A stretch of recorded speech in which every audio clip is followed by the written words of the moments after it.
Bismillahirrahmanirrahim. Assalamualaikum warahmatullahi wabarakatuh. Bagaimana kabar kalian? Mudah-mudahan baik-baik saja ya, dan masih tetap semangat. Ya, untuk pembelajaran IPA minggu ini kita akan mempelajari tentang suhu, pemuaian, dan kalor. Nah, sebelum pembelajaran, marilah kita ucapkan doa terlebih dahulu dengan membacakan basmalah bersama-sama agar ilmu yang kita dapatkan hari ini bisa bermanfaat, kalian bisa paham dan bisa diambil hikmahnya. Bismillahirrahmanirrahim. Ya, materi sekarang adalah suhu, pemuaian, dan kalor.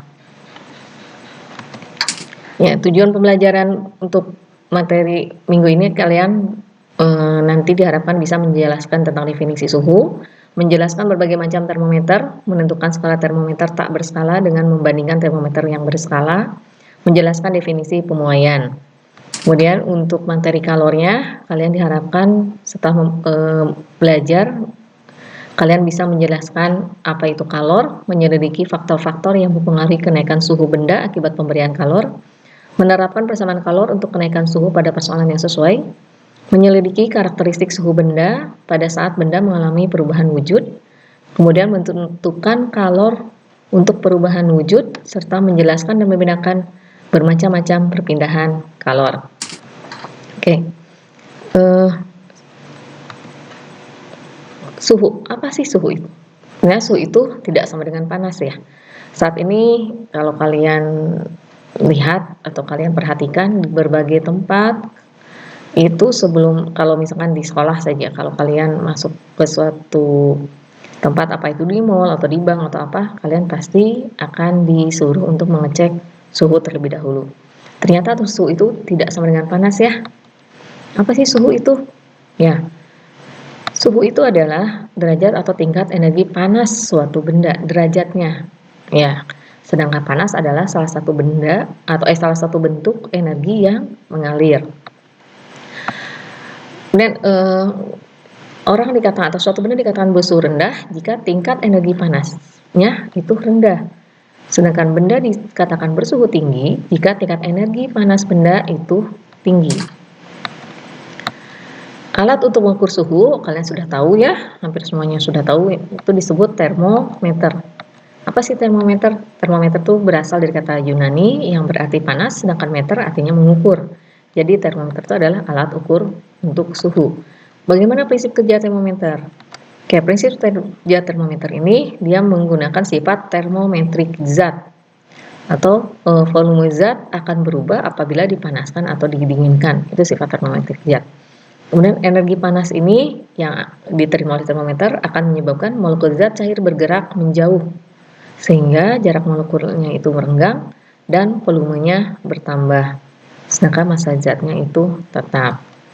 Jadi termometer ini menggunakan prinsip secara keseluruhan pemuaian. Ya, ini adalah contoh gambar termometer yang biasa dipakai sehari-hari. Yang sebelah atas ini adalah termometer lab yang dipakai di lab, dan ini adalah biasa dipakai untuk termometer mengecek suhu badan.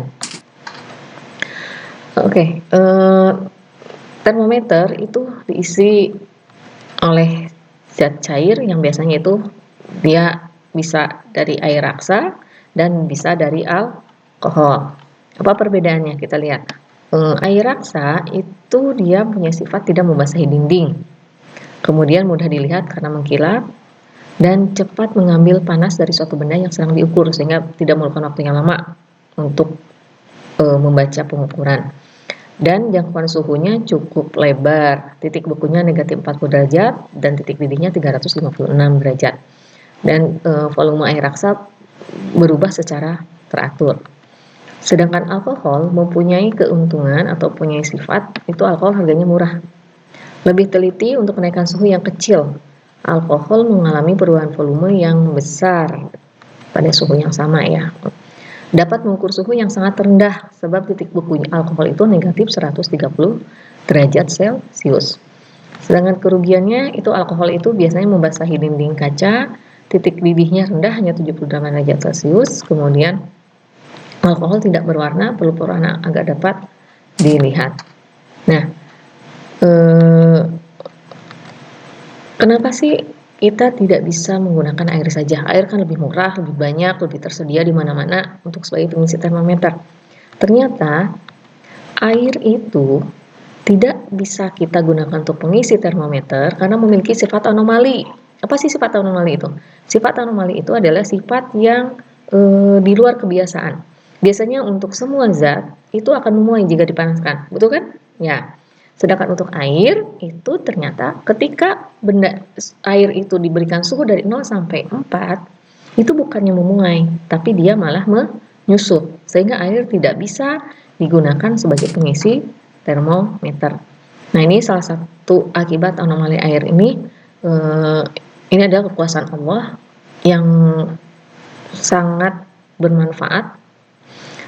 Ya kalau kita, karena kita mah di daerah tropis ya, tidak mengalami musim dingin, tapi sifat anomali air ini sangat berguna untuk di daerah-daerah yang mempunyai musim dingin. Kenapa?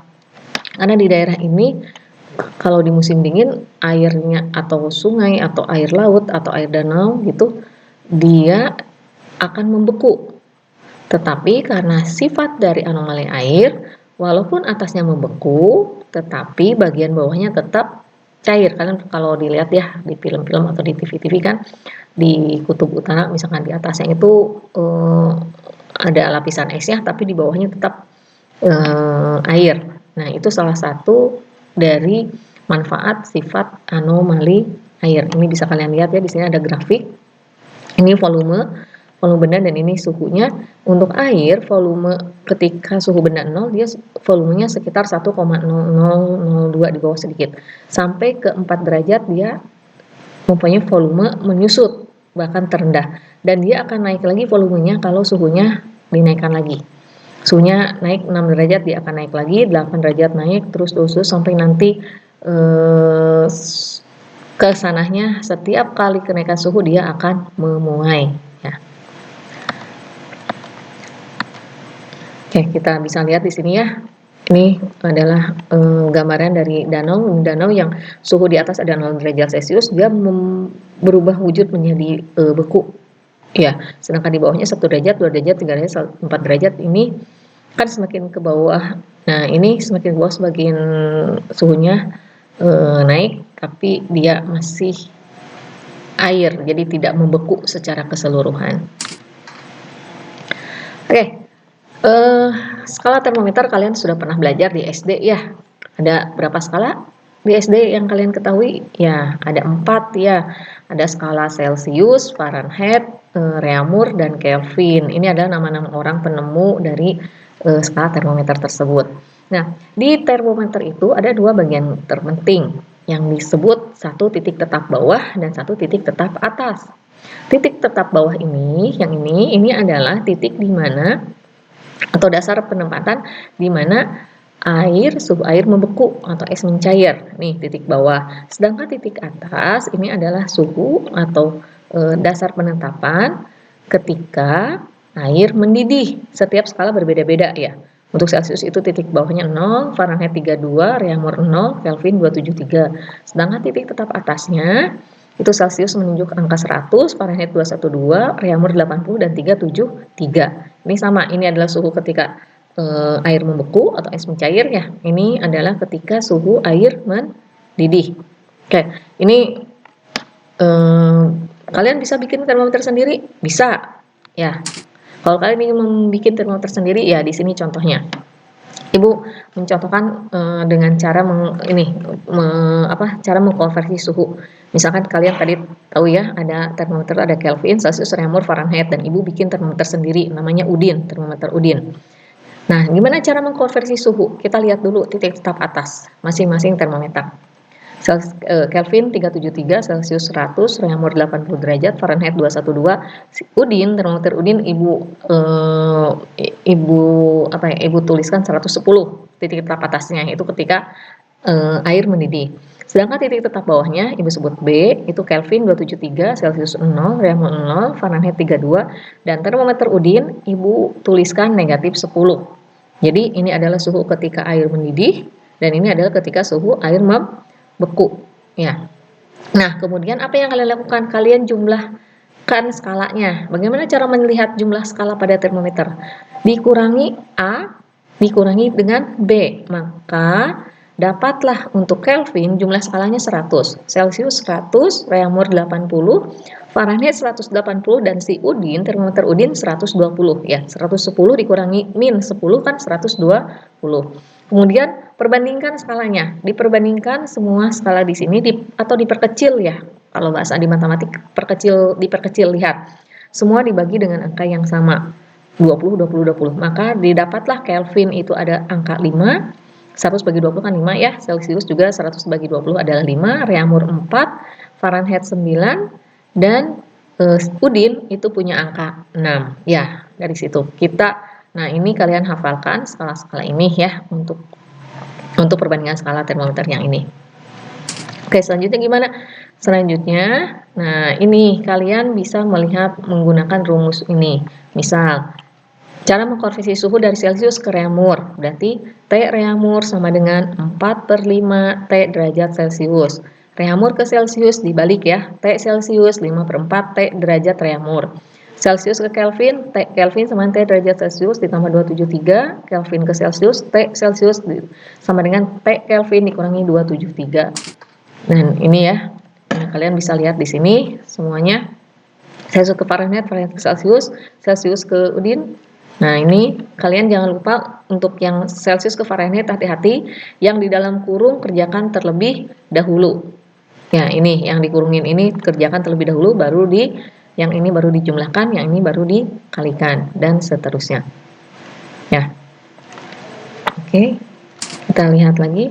Nah ini, kalau kalian lihat tadi rumus yang ini kan begitu banyak ya, kalian bisa menghafalkannya. Tapi kalau Bu, saya adalah orang yang tidak bisa menghafal, susah menghafal. Bagaimana caranya? Caranya adalah dengan melihat clue atau memperhatikan clue-nya. Ibu udah membuat clue ini.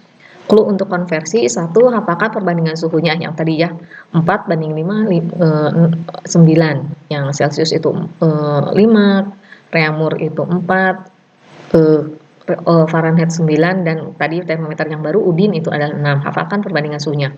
Kemudian ada clue-nya. Clue-nya itu kiri, atas, kanan, bawah. Gimana sih Bu? Nanti kita lihat ya. Kemudian buat semua skala itu dijadikan 0. Misal begini. Lihat ini.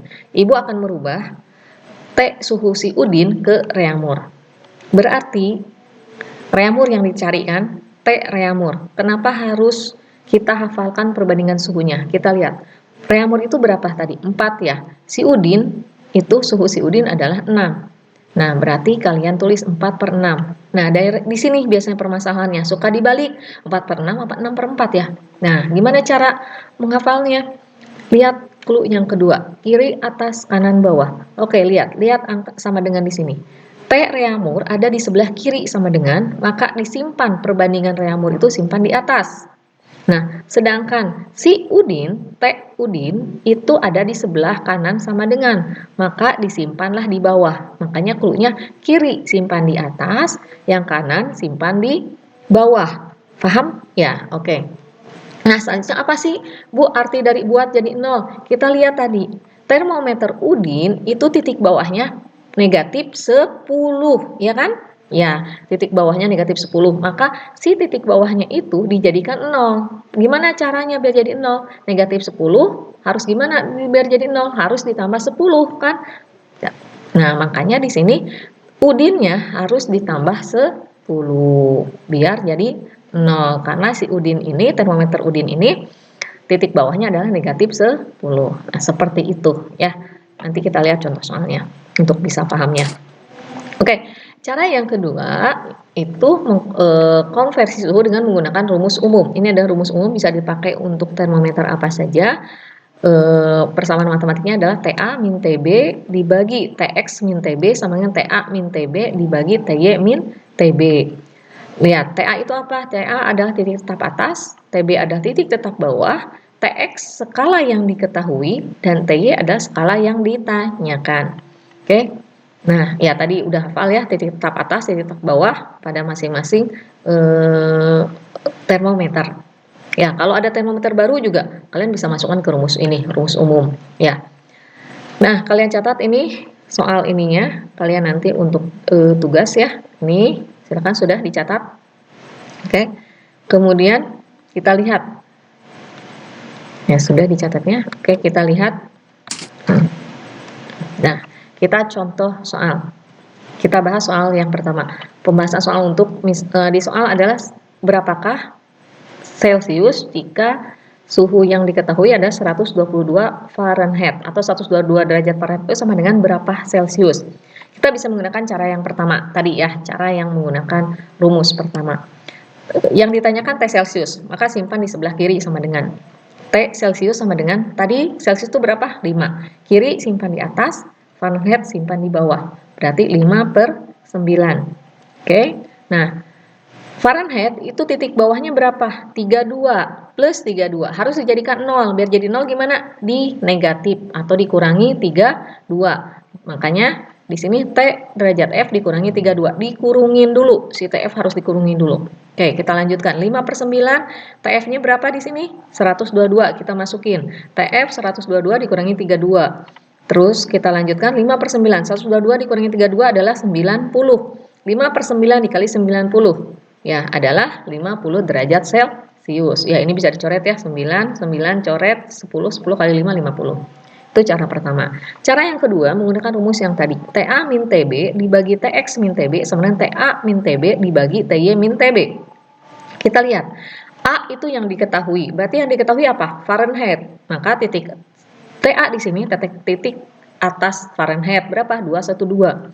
TB-nya berapa? 32. Ya, dibagi TX.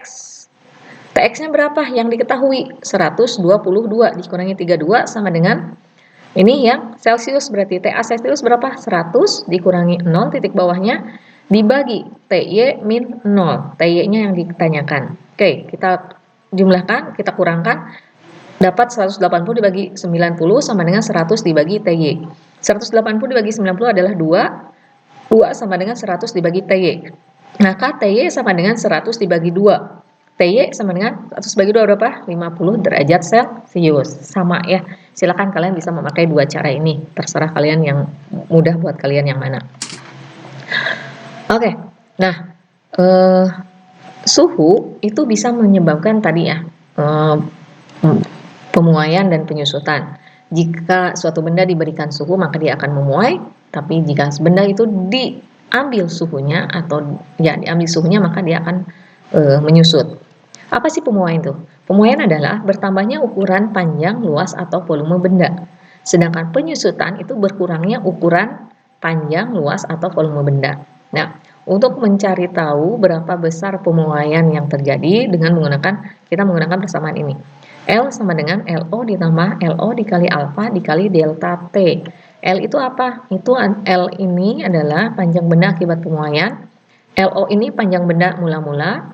Alfa koefisien muai benda. Dan delta T itu perubahan suhu yang diberikan. Suhu awal dikurangi suhu akhir. Ya. Kita lihat partikel-partikel benda jika diberikan suhu. Pertamanya kalau partikel benda itu diberikan suhu yang kecil, maka si partikel-partikel benda ini akan berdemetan kayak kita lah. Kalau kita merasa dingin kan kita apa sih bahasa Sundanya murungkut atau mengecilkan badan kita gitu ya. Itu kalau cuaca dingin. Nah, sedangkan kalau panas itu partikel-partikel itu akan bergetar sehingga jarak antar partikel akan berubah. Nah, jarak partikel ini berubah, makanya yang tadinya benda ini ukurannya seperti ini karena diberikan panas, kemudian partikel-partikelnya bergerak dan berubah, maka luas bendanya atau permukaan bendanya jadi bertambah. Ya kita aja kalau misalkan kita merasa kepanasan, kita kan pengennya berjauhan ya, nggak mau berdekatan gitu, karena ya sama ketika benda itu dikasih panas juga partikel-partikel benda juga bergerak berjauhan, saling berjauhan ya. Makanya terjadilah pemuaian. Oke. Nah, contoh-contoh pemuaian yang ada dalam kehidupan sehari-hari adalah ini ya. Kalau kalian lihat di rel kereta api itu pasti ada celah di bagian kecilnya ya, di bagian sambungannya. Nah, hal ini digunakan untuk agar memberikan ruang ketika pemuaian terjadi atau ketika cuaca sangat panas, sehingga si apa ini namanya rel ini tidak melengkung. Atau misalkan kalau kalian lihat kabel itu pemasangan kabel itu akan kendor. Kenapa? Karena kan kalau pemasangan kabel itu biasanya di siang hari. Nah, kenapa dikendorkan? Karena nanti kalau di malam hari terjadi cuaca dingin akan menyusut, tidak akan putus si kabelnya kalau menyusut gitu ya. Dan banyak sekali contoh-contoh lain pemuaian dalam kehidupan sehari-hari. Oke, pemuaian zat itu ada alatnya. Alat untuk menghitung muai panjang suatu benda, terutama logam, dinamakan Massenburg ya, ini ya alatnya. Kemudian setiap zat itu bisa mengalami muai, dan untuk zat padat itu bisa mengalaminya muai panjang, muai luas, dan muai volume. Setiap benda punya koefisien muai yang berbeda-beda ya. Kalau kalian lihat antara benda, misalkan antara besi dan kaca, itu pemuaiannya pasti berbeda. Kalau dipanaskan dengan suhu yang sama, maka perubahan panjangnya, perubahan volume, perubahan luasnya itu berbeda-beda. Sedangkan untuk zat cair dan gas, dia hanya memiliki muai volume saja, tidak memiliki muai panjang. Oke, kita lanjut ke materi selanjutnya, yaitu tentang kalor. Apa sih kalor itu? Kalian pernah dengar kalor? Di SD pernah belajar kalor, tentang kalor? Ya, kalau di SD belajar tentang kalor mungkin energi ya, energinya. Oke, ya, kalor itu betul adalah bentuk energi yang berpindah dari benda yang suhunya tinggi ke benda yang suhunya rendah ketika kedua benda bersentuhan. Ya, kalor itu bentuk energi atau disebutnya energi panas selain kalor ya. Satuan kalor adalah joule, namun ada orang juga yang menggunakan satuan kalori. Jadi 1 kalori itu adalah sama dengan 4,2 joule, atau 1 joule itu adalah 0,24 kalori ya. Oke, pengaruh kalor terhadap suhu benda. Nah, kalor itu karena dia bentuk energi, maka dia akan mempengaruhi suatu benda. Nah, jika suatu zat itu menyerap kalor, maka suhunya akan naik ya, karena kalor itu kan energi panas ya. Jika benda itu menyerap kalor, maka suhu benda akan naik. Dan jika suatu zat melepaskan kalor, maka suhu akan turun ya. Kita lihat di sini, ini ada air panas, tidak kelihatan ya oleh kalian itunya ya. Ini ada air panas, kemudian di sini ada es. Kalau dicampurkan maka akan menghasilkan air hangat ya. Jadi kalau si ini kan suhunya tinggi, si es suhunya rendah, maka si es akan menerima kalor dari si air panas, dan air panas akan melepaskan kalornya untuk si es, maka hasilnya akan menjadi air hangat. Oke, bagaimana sih cara menghitung jumlah kalor yang diserap atau dilepaskan oleh suatu zat? Nah, ini persamaan matematiknya ya. Jumlah kalor yang diserap atau dilepaskan oleh suatu zat adalah Q sama dengan Cm delta T, atau disebut camat. Cm delta T, Q sama dengan Cm delta T, di mana Q adalah jumlah kalor, satuannya joule atau kalori, M itu massa benda, satuannya kilogram, C itu kalori jenis zat, joule per kilogram derajat Celcius, dan delta T ada kenaikan suhu ya, atau suhu akhir dikurangi suhu awal. Kalian bisa menggunakan persamaan matematik dengan menggunakan segitiga ini. Kalau Q-nya yang ditanyakan, berarti kalian bisa menutup Q, maka rumusnya Cm kali delta T. Kalau C-nya yang ditanyakan, kalian bisa nutup C-nya. Maka rumusnya C sama dengan Q dibagi M dikali delta T, dan selanjutnya ya. Oke, contoh soal. Berapakah kalori yang diperlukan untuk mendidihkan 1 kg air jika suhu awalnya 25 derajat Celcius sampai 100 derajat Celcius, dan kalori jenis air 4,2 kali 10 pangkat 3 joule per kilogram derajat Celcius. Pertama-tama yang harus kalian lakukan adalah kalian melihat atau mendaftarkan apa saja yang ada di soal. Kita lihat berapakah kalor yang diperlukan, berarti ini Q-nya ya. Kalor yang diperlukan berarti ini adalah Q, dan itu yang ditanyakan. Kemudian ada apa lagi di situ? Ada M ya. Di sini ada kilogram, satuan kilogram, berarti ini adalah M-nya ya, karena di sini ada satuan kilogram. Kemudian ada apa lagi di situ? Nah, di situ ada T ya, suhu awal, ada suhu awal, berarti ini adalah T0 ya, T0. Kemudian ada angka 100 derajat. Berarti itu apa? T akhirnya. Dan yang terakhir ada kalor jenisnya. Di situ udah terjelas ya, itu adalah C-nya. Nah, kemudian kita menulis, lihat rumusnya yang tadi QMC delta T ya. Oke, kita lihat diketahuinya. Kita tuliskan dulu semua yang ada diketahui. Oke, M-nya 1, C-nya 4,2, T0-nya 25, kemudian T-nya 100 ya. Dari sini kita ketahui delta T sama T min T0. Jadi delta T-nya adalah 75 derajat Celcius. Ditanyakannya Q. Jawab, tadi rumusnya Q, M, C, delta T. Kita masukin angkanya langsung. M-nya 1 kg, C-nya ini 4,2 kali 10 pangkat 3, kemudian dikali 75. Kalikan, maka menghasilkan 315 dikali 10 pangkat 3 Joule. 10 pangkat 3 ini dinamakan kilo, maka bisa ditulis 315 kilo Joule. Nah, seperti itu ya. Nanti kita lihat latihan soalnya. Jadi jumlah kalori yang diperlukan adalah 315 kilo Joule. Oke, nah apa itu kalor jenis? Kalor jenis adalah banyaknya kalori yang diperlukan untuk menaikkan suhu 1 kg zat sebesar 1 derajat Celcius atau 1 Kelvin. Persamaannya C itu sama dengan Q per M kali delta T. Ya, tadi ya seperti Ibu sebutkan. Nah, kalor jenis suatu benda ini beda-beda. Setiap benda punya kalor jenisnya masing-masing. Kemudian ada kapasitas kalor. Apa itu kapasitas kalor? Adalah kemampuan suatu zat menyerap kalor untuk menaikkan suhunya menjadi 1 derajat Celcius lebih tinggi. Nah, persamaannya C itu sama dengan Q per delta T atau C sama dengan M dikali C. Di sini C-nya C kecil ya. Ini kalor jenis, yang ini kapasitas kalor. Jangan terbalik ya. Oke. Satuan kapasitas kalor adalah Joule per derajat Celcius. Nah, pengaruh kalor terhadap perubahan wujud zat. Kita ketahui kemarin kita belajar bahwa zat itu ada 3 jenis ya, ada padat, cair, dan gas.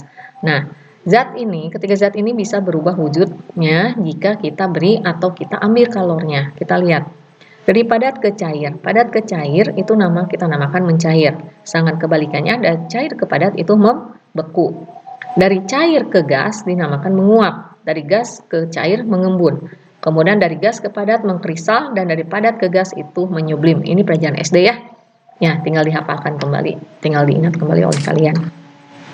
Nah, dari 6 perubahan wujud zat tadi, ternyata untuk merubah wujud zat tadi kita bisa melepaskan kalor atau menerima kalor. Nah, perubahan wujud zat yang melepaskan kalor itu ada membeku, mengembun, dan mengkristal. Kenapa? Karena dari air untuk menjadi es, suhunya kan turun, maka ini harus diambil kalornya. Makanya dilepaskan kalornya. Panasnya dilepaskan sehingga suhunya menjadi sedikit. Jadilah membeku. Begitu juga dengan mengkristal dan mengembun. Sedangkan perubahan wujud zat yang memerlukan kalor itu atau diberikan kalor itu mencair. Ya, kita tahu ya, kalau es mencair harus dipanaskan kan, berarti diberikan kalornya ke si es. Kemudian menguap, sama menguap juga. Air bisa menguap kalau kita panaskan, ya kan? Kemudian menyublim juga sama, dia memerlukan kalor. Nah, ada yang namanya kalor laten. Apa sih kalor laten itu? Kalor yang dilepas atau diserap pada saat perubahan wujud zat. Pada saat berubah wujud, itu namanya kalor laten. Nah, kalau tadi kalor jenis ya, kalau untuk menaikkan suhu. Kalau di sini adalah kalor laten. Kalor laten itu ada 2, yaitu ada kalor lebur dan kalor beku. Ya, kalor lebur itu kita namakan L, itu persamaan matematikanya Q per M, atau Q itu sama dengan M dikalikan L. Ya. Kemudian kalau lebur, kalor yang diperlukan oleh satu satuan massa zat padat untuk mencair atau melebur pada titik leburnya.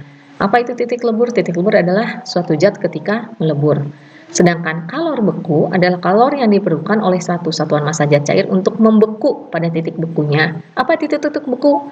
Titik beku adalah suhu zat ketika membeku. Tadi ya, titik lebur itu sama dengan titik atas kalau di termometer, titik beku itu sama dengan titik bawah kalau di termometer mah. Oke, kita lihat di sini grafik suhu terhadap waktu ya. Suhu. Kita lihat kalau ini adalah air. Air ketika diberikan suhu atau diberikan kalor ya, sehingga suhunya naik.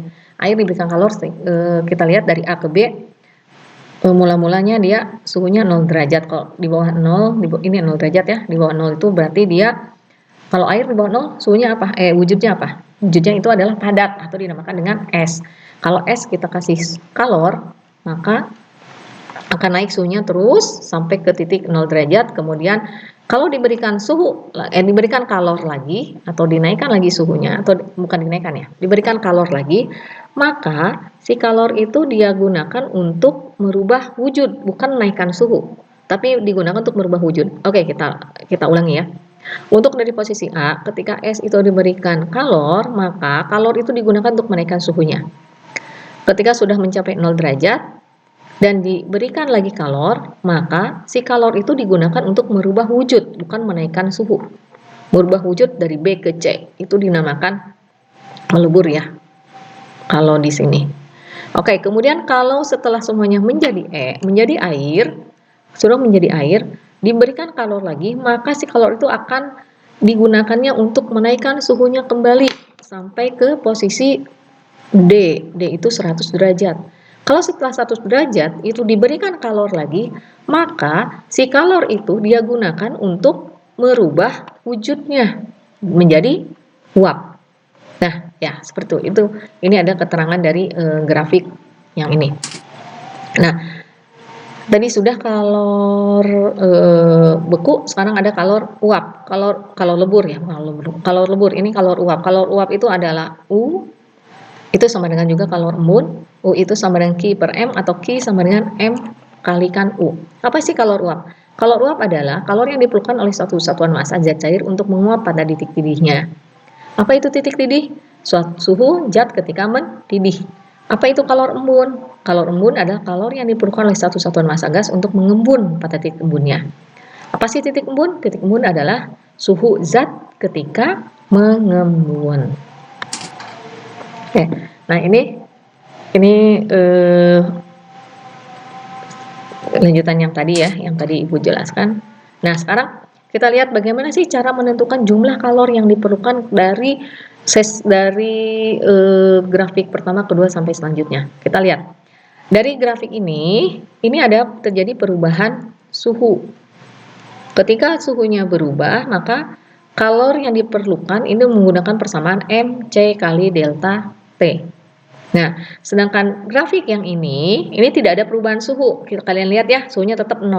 Maka persamaan yang dipakai adalah, karena dia melebur, maka yang digunakan adalah kalor lebur. Jadi Q sama dengan M dikalikan L kalor leburnya.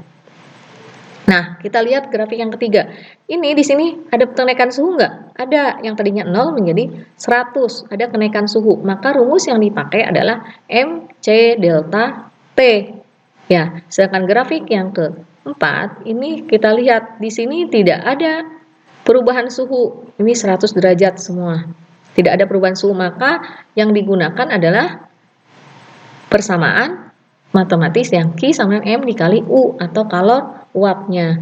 Maka total kalor yang diperlukan dari es menjadi uap atau di sini menjadi benda lagi itu adalah Q totalnya Q1 ini, Q2 tambah Q3 tambah Q4 dan selanjutnya.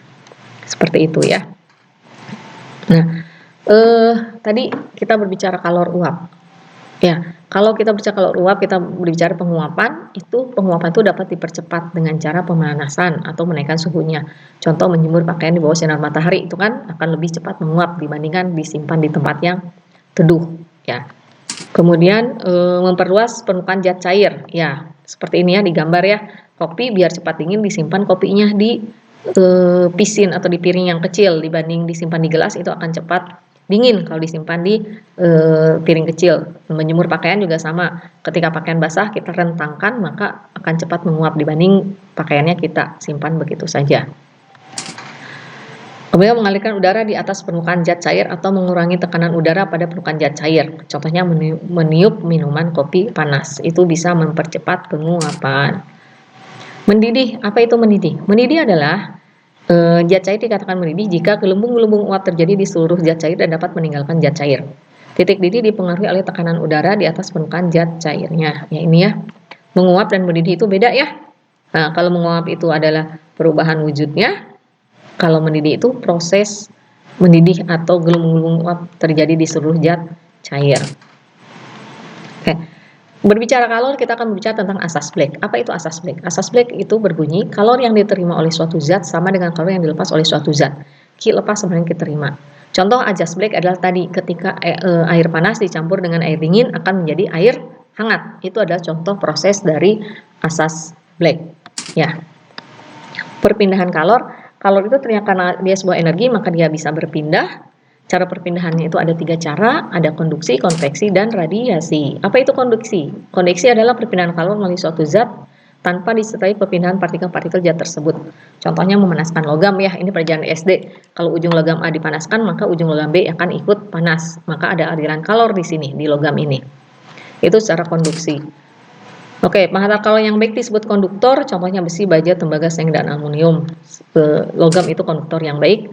Sedangkan penghantar kalor yang kurang baik atau buruk disebut isolator, contohnya kayu, kaca, wol, kertas, dan plastik, bukan logam ya. Sedangkan konveksi adalah perpindahan kalor melalui zat disertai perpindahan partikel-partikel zat tersebut. Contohnya ketika kita memanaskan air ya, zat partikelnya yang berpindah di sini ya, ada putaran-putarannya, itu konveksi. Kemudian contohnya lain adalah konveksi itu terjadinya angin darat dan angin laut. Ya, ini angin darat, ini ada perpindahan dari tekanan tinggi ke tekanan rendah.